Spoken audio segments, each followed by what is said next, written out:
I was walking to a convenience store when I was 14 through the woods on this trail called a green belt. An older guy wearing no shirt, huge beer belly, teeny bicycle shorts was riding his bike coming up behind me. He turns around and starts coming back towards me. I see that he's jacking off.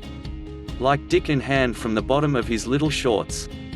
I'm so scared as he approaches me. He says, "It's okay. I don't want to hurt you. I just want you to watch me come." I screamed and ran as fast as I could. I'll never forget him saying that. Edited to add, I called my mum from a payphone and she picked me up. I told her what happened. We called the police and they came over and I gave a description. He was an older white male in his 50s, and he had a large butterfly fairy tattooed on his side. They found him and arrested him. He had done the same thing to another girl my age that day. "Hey sweetie. Are you lost?" 4 guys asked me one day, while I was walking around town at night, waiting for a bus to arrive in half an hour. Was just walking around with headphones on, to pass time, and suddenly, 4 guys walked to me. One of them reached for my shoulder, and asked that. Never has I ever been so scared before. Luckily, they noticed my response, stepped back and was like, "We just saw you walk by a few times, and wondered, sorry for shocking you," and they were actually really nice smiley face. I worked in child protection years ago and was advising a man why sexually abusing his 8-year-old daughter was a crime. His response I will never forget: "Why can't I taste the seed that I planted?" I'm pretty unshockable, but that gave me chills. Nobody wants to be the first to die, ha ha ha. Context: I was at a petrol station and saw a drunk homeless man stumble in and try to buy a cigar. The cashier told him, "Sorry, we don't sell single cigars, just packs."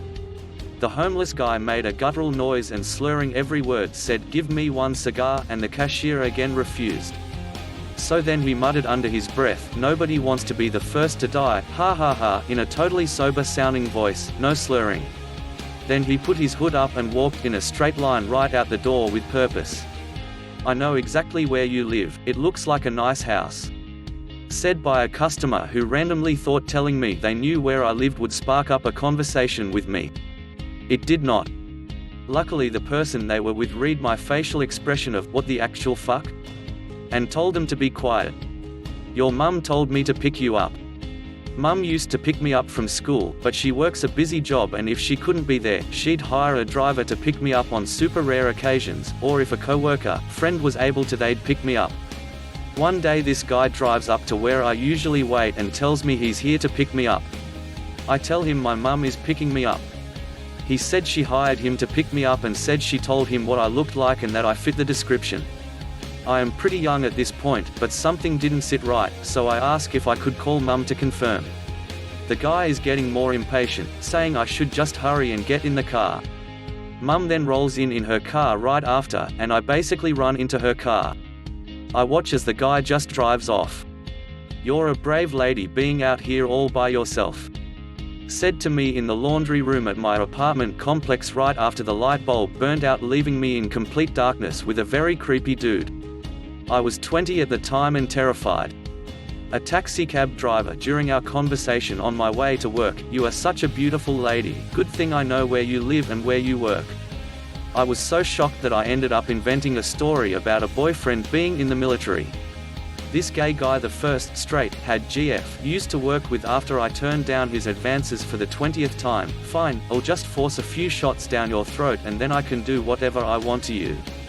Needless to say, he was uninvited from after-work beers that night. Tucking my little brother in, parents were out, he's 5. Go to close the closet and he, out of nowhere, says, he can only see me if it's open. Me, what? He doesn't answer me and just stares at me. I open the closet, look through it and find nothing, it only has clothes. Anytime I ask him about it he says he doesn't remember. I couldn't sleep that night. I was drinking water while in line at a 7-Eleven.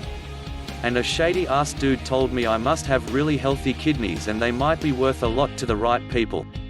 Heard guys planning a gang rape on our lunch break. At first I thought they were just being stupid, with very poor sense of humor, teenagers, early 20-somethings. I was not in to say it lightly. But I just tried to ignore it. but it escalated and they started to talk details, and by the end I was very sure they were planning to carry it out in the parking lot after the girls' shift. Yeah, I reported that pretty quickly, didn't make many friends, but fuck, I couldn't live with myself if they did that shit.